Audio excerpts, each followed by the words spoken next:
So hello everyone, myself Shivam, welcome to my YouTube channel education वाला। तो आज की इस वीडियो में हम लोग जानने वाले हैं डीएनए फिंगरप्रिंटिंग के बारे में, जिसमें कई बच्चों को प्रॉब्लम रहती है। तो आज हम लोग डीएनए फिंगरप्रिंटिंग को एकदम क्रिस्टल क्लियर समझने वाले हैं। तो आखिरकार क्या होती है डीएनए फिंगरप्रिंटिंग और हमें डीएनए फिंगरप्रिंटिंग की ज़रूरत क्यों पड़ी।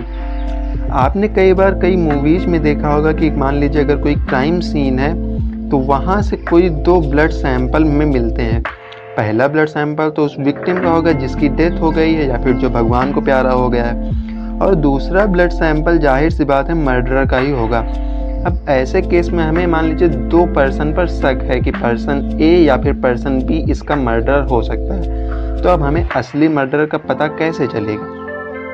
तो ऐसे में हम लोग जो क्राइम सीन से ब्लड मिलता है उसका डीएनए निकालते हैं, और जिन दो पर्सन पर हमें शक है उन दो पर्सन के डीएनए को निकालते हैं और सीक्वेंस को आपस में मैच करते हैं। जो दो सीक्वेंस आपस में मैच हो जाते हैं वही उसका असली मर्डरर होता है।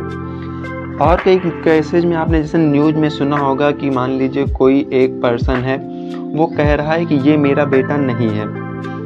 तो ऐसे केस में हम लोग पैटर्निटी टेस्ट करवाते हैं, जिससे हमें पता चल जाता है कि जो बेटा है वो उस पर्सन का है या फिर नहीं।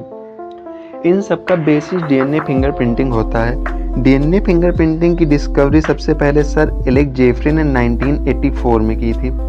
चलिए देख लेते हैं डिफिनेशन क्या होती है डीएनए फिंगरप्रिंटिंग की। ए लेबोरेटरी टेक्निक और chemical test that show genetic information of a person. DNA fingerprinting एक लेबोरेटरी टेक्निक होती है या फिर केमिकल टेस्ट होता है जो किसी एक पर्सन के जेनेटिक इंफॉर्मेशन हमें देता है, उसके जीन के बारे में और उसके डीएनए के बारे में हमें पूरी जानकारी देता है। इसका प्रिंसिपल क्या होता है। तो डीएनए फिंगरप्रिंटिंग रिपीटेटिव डीएनए में डिफरेंस के बेसिस पर काम करता है। अब ये रिपीटेटिव डीएनए क्या होता है। सभी इंसानों में जो 99.9% डीएनए होता है वो ऑलमोस्ट सेम ही होता है।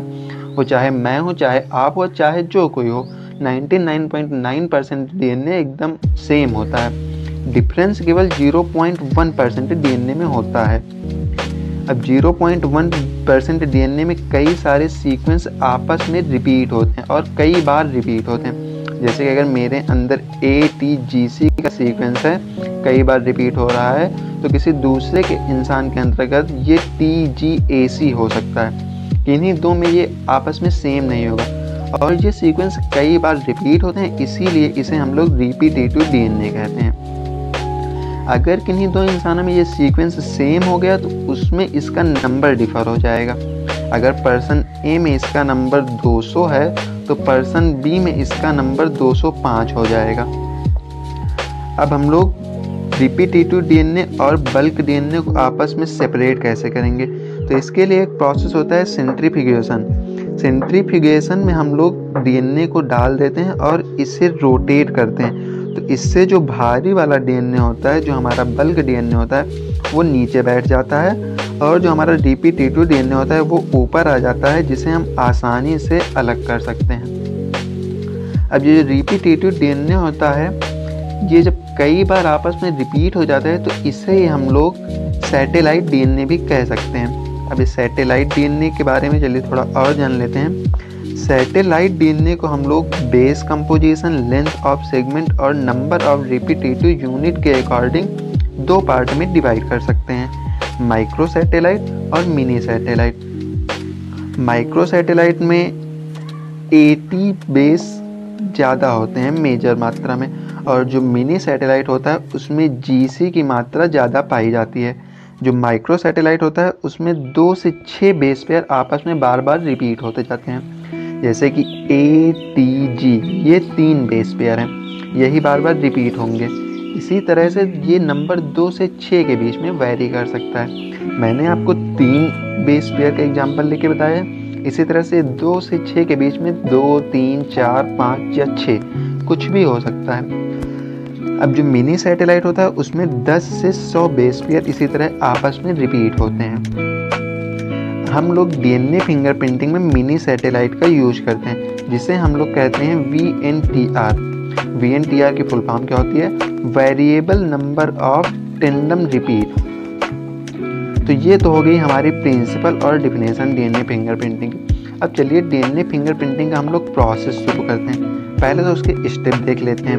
तो पहला स्टेप है आइसोलेशन ऑफ डीएनए, मतलब पहले हम लोग डीएनए को आइसोलेट करेंगे। फिर digestion of DNA by restriction endonuclease enzyme, जिसे हम लोग मॉलिक्यूलर सीजर भी कहते हैं। तीसरा है separation of DNA fragment by gel electrophoresis.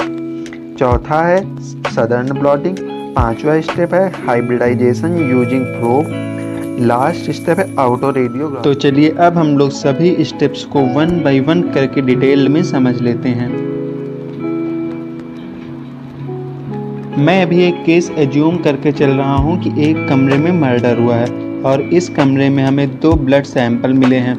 एक ब्लड सैंपल तो विक्टिम का है जिसकी डेथ हुई है, और मुझे जो दूसरा ब्लड सैंपल मिला है, जाहिर सी बात वो मर्डरर का ही होगा। अब मुझे पर्सन ए और पर्सन बी पर संदेह है, तो हम पर्सन ए और पर्सन बी के ब्लड सैंपल लेंगे और उससे डीएनए एक्सट्रैक्ट करेंगे, और हमें जो ब्लड क्राइम साइट से मिला है उससे डीएनए एक्सट्रैक्ट करेंगे। इन तीनों डीएनए का 0.1% जो रिपीटेटिव डीएनए है, जिसे हम BNTR कह रहे हैं, आपस में मैच करेंगे। क्राइम साइट से मिले ब्लड का जो VNTR है, जिसके VNTR से मैच कर जाएगा, वही असली मर्डरर होगा। अब हम मान के चल रहे हैं कि जो मर्डर का 0.1% डीएनए है, उसका सीक्वेंस ATGC है। ATGC है, जिसे मैंने डीएनए सीक्वेंसिंग एक टेक्निक होती है उसके द्वारा पता कर लिया है। अभी मुझे ये नहीं पता है कि ATGC वाले सीक्वेंस की कितनी रिपीटेटिव यूनिट है, बस केवल हमें सीक्वेंस पता चल गया है कि ये सीक्वेंस ATGC है। अब हम पर्सन ए और पर्सन बी का सीक्वेंस देखेंगे, जिससे ये सीक्वेंस मैच कर जाएगा, वही उसका असली मर्डरर होगा। सीक्वेंस मैच करने के साथ साथ नंबर ऑफ रिपीटेटिव यूनिट या फिर अमाउंट भी सेम रहना चाहिए। अब हम लोग डीएनए फिंगरप्रिंटिंग के प्रोसेस को शुरू करते हैं। तो हम लोग फर्स्ट स्टेप से स्टार्ट करते हैं, जो है isolation and extraction of DNA. तो हमने ब्लड सैंपल से डीएनए को एक्सट्रैक्ट कर लिया है, यानी क्राइम साइट से जो ब्लड मिला है उससे डीएनए एक्सट्रैक्ट कर लिया है, और जो पर्सन ए और पर्सन बी का ब्लड है उससे हम लोगों ने डीएनए एक्सट्रैक्ट कर लिया है। एक और इम्पॉर्टेंट बात यहाँ मैं आप लोगों को बताना चाहूँगा कि हम लोग ब्लड के अलावा hair follicle, skin, saliva, sperm से भी डीएनए को एक्सट्रैक्ट कर सकते हैं। लेकिन अभी मैंने अपने एग्जाम्पल में ब्लड लिया है, तो हम लोग ब्लड की बात कर रहे हैं और ब्लड को लेके चल रहे हैं। तो हम लोगों ने डीएनए एक्सट्रैक्ट कर लिया। अब हमारा सेकंड स्टेप है digestion of DNA by restriction endonuclease enzyme, जिसे हम लोग मॉलिक्यूलर सीजर के नाम से भी जानते हैं, जो डीएनए को स्पेसिफिक एंड्स से कट करता है। तो अब हम लोग डीएनए को स्पेसिफिक एंड्स से कट कर लेते हैं। वैसे डीएनए फिंगरप्रिंटिंग में सभी क्रोमोसोम की स्टडी की जाती है, लेकिन मैं केवल आप लोगों को एक स्पेसिफिक क्रोमोसोम का एग्जाम्पल लेके बता रहा हूँ। मुझे ये पता है कि मर्डर के डीएनए का जो रिपीटेटिव यूनिट है वो ATGC है, लेकिन मुझे ये अभी नहीं पता है कि इसमें कितनी यूनिट हैं। अब मैंने मॉलिक्यूलर सीजर की हेल्प से मैंने इस क्रोमोसोम को स्पेसिफिक एंड से कट कर लिया है। हमने अपने पहले 2 स्टेप में क्या जाना, isolation and extraction of DNA, मतलब डीएनए को हम लोगों ने आइसोलेट कर दिया है और उसे मॉलिक्यूलर सीजर की हेल्प से स्पेसिफिक एंड्स से कट कर लिया है। अब हम लोग नेक्स्ट स्टेप की तरफ बढ़ते हैं, जो हमारा थर्ड स्टेप है, जेल इलेक्ट्रोफोरेसिस द्वारा डीएनए फ्रेगमेंट को सेपरेट करना। जेल इलेक्ट्रोफोरेसिस टेक्निक के द्वारा हम लोग डीएनए फ्रेगमेंट को उसके साइज के अकॉर्डिंग सेपरेट कर सकते हैं। तो इसमें हम लोग एगरो जेल यूज करते हैं। एक तरफ पॉजिटिव साइड होती है जिसे हम लोग एनोड कहते हैं, और दूसरी तरफ निगेटिव चार्ज होता है जिसे हम लोग कैथोड कहते हैं। इस पर हम लोग एक एल्कलाइन सॉल्यूशन भी डाल देते हैं, जिससे डीएनए फ्रेगमेंट इस प्लेट पर आसानी से मूव कर सकते हैं। अब हमने तीनों डीएनए को इस प्लेट पर डाल दिया है और करंट सप्लाई कर दिया है। अब हम लोग मर्डर का फ्रेगमेंट अगर देखेंगे तो एक फ्रेगमेंट नंबर 2 पर रुका है और दूसरा फ्रेगमेंट नंबर 3 पर रुका है। अगर हम लोग पर्सन ए की बात करें तो एक फ्रेगमेंट नंबर 4 पर रुका है और दूसरा फ्रेगमेंट नंबर 5 पर। अगर पर्सन बी की बात करें तो एक फ्रेगमेंट नंबर 2 पर रुका है और एक फ्रेगमेंट नंबर 3 पर रुका है। इस बात का यहाँ पर हम लोगों को विशेष ध्यान रखना होगा कि यहाँ पर अभी मुझे ये विजिबल नहीं है, मैं केवल आप लोगों को समझाने के लिए बता रहा हूँ कि ये कहाँ पर जा कर के रुके हैं।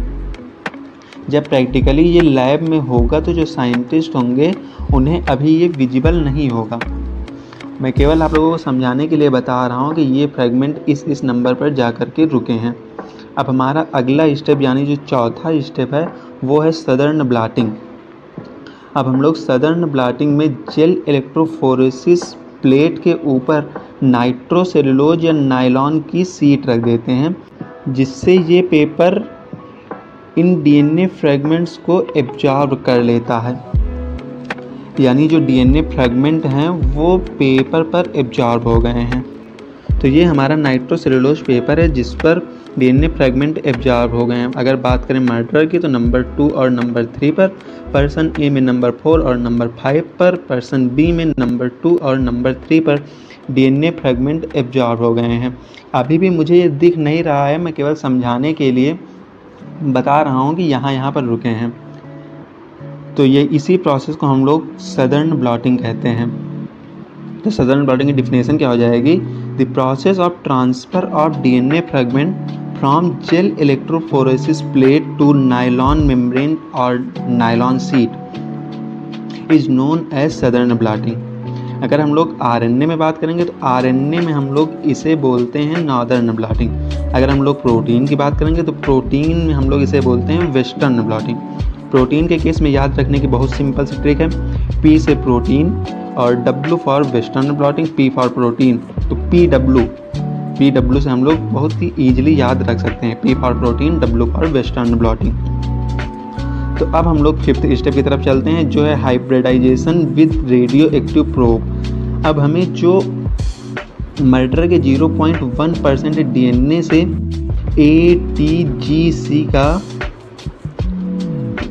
ATGC का सीक्वेंस मिला है उसका हम लोग कॉम्प्लीमेंट्री बना लेते हैं। तो इसका कॉम्प्लीमेंट्री हो जाएगा TACG। इसे ही हम लोग प्रोब कहते हैं। तो प्रोब क्या होता है जान लेते हैं। प्रोब सिंगल स्ट्रैंडेड डीएनए या आरएनए होता है जिसके पास कॉम्प्लीमेंट्री सीक्वेंस प्रेजेंट होते हैं। अब हम लोग इस प्रोब को रेडियो एक्टिवली लेबल्ड कर देते हैं, मतलब रेडियो एक्टिव बना देते हैं। अब हम रेडियो एक्टिव प्रोब को नायलॉन शीट पर छोड़ देते हैं तो रेडियो एक्टिव प्रोब जाकर डीएनए फ्रेगमेंट से जुड़ जाते हैं, तो ये डीएनए भी रेडियो एक्टिव हो जाते हैं।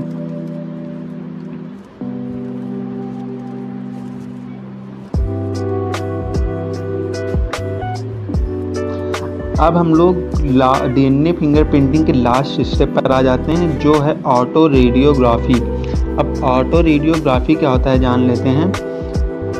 ऑटो रेडियोग्राफी में हम लोग इस नाइट्रोसेलुलोज पेपर पर या फिर इस नायलॉन शीट पर हम लोग एक्सरे फिल्म रख देते हैं, जिसके जरिए जो रेडियो एक्टिव फ्रेगमेंट होता है हमारा वो चमकने लगता है और अब हमें फाइनली पता चल जाता है कि कौन सा डीएनए फ्रेगमेंट किस पोजीशन पर जाकर के रुका है। ऑटो रेडियोग्राफी में हम लोग एक्सरे फिल्म देखकर पता चल जाएगा कि मर्डर के नंबर 2 और नंबर 3 पर कुछ चीज़ जाकर के रुकी है और वो चमक रही है। मतलब मर्डर के एक क्रोमोसोम के पास 2 रेपिटेटिव यूनिट्स हैं और दूसरे क्रोमोसोम के पास 3 रेपिटेटिव यूनिट्स हैं। भाई अगर पर्सन ए की बात करें तो पर्सन ए में एक क्रोमोसोम के पास 4 रेपिटेटिव यूनिट्स हैं और दूसरे क्रोमोसोम के पास 3 रेपिटेटिव यूनिट्स हैं। पर्सन बी की बात करें तो एक क्रोमोसोम पर 2 रेपिटेटिव यूनिट्स और दूसरे क्रोमोसोम पर 3 रेपिटेटिव यूनिट्स हैं। तो मतलब मर्डर और पर्सन बी के सीक्वेंस आपस में बिल्कुल सेम है। तो इससे हमें पता चल जाता है कि जो मर्डर है वो पर्सन बी हमारा मर्डर है। तो इस तरह डीएनए फिंगरप्रिंटिंग के द्वारा हम लोग मर्डर का आसानी से पता लगा सकते हैं। ये डायग्राम हमारी NCERT में दिया हुआ है जिसमें दिखाया जा रहा है जिसमें 3 क्रोमोसोम को लेकर के दिखाया गया है। ये एक क्रोमोसोम नंबर 7 है, ये क्रोमोसोम नंबर 2 है और ये क्रोमोसोम नंबर 16 है। ये पर्सन ए का क्रोमोसोम है, इंडिविजुअल ए, और ये इंडिविजुअल बी का क्रोमोसोम है। और ये डीएनए जो सीक्वेंस है ये क्राइम सीन का डीएनए है, क्रोमोसोम नंबर 7, क्रोमोसोम नंबर 2 और क्रोमोसोम नंबर 16। तो अब हम लोग जब इसकी डीएनए फिंगरप्रिंटिंग करवाते हैं तो कुछ क्राइम साइट के डीएनए की कुछ इस तरह से फिंगरप्रिंटिंग आती है, और क्रोमोसोम ए की ये रहती है और क्रोमोसोम बी की ये डीएनए फिंगरप्रिंटिंग आती है। तो इसे देख के हम लोग को आसानी से पता चल रहा है कि क्रोमोसोम बी और क्राइम साइट का डीएनए फिंगरप्रिंटिंग बिल्कुल सेम है। तो इससे हमें पता चल जाता है कि यहाँ पर इस केस में जो एनसीईआरटी में डायग्राम बना है, यहाँ पर मर्डर पर्सन बी है।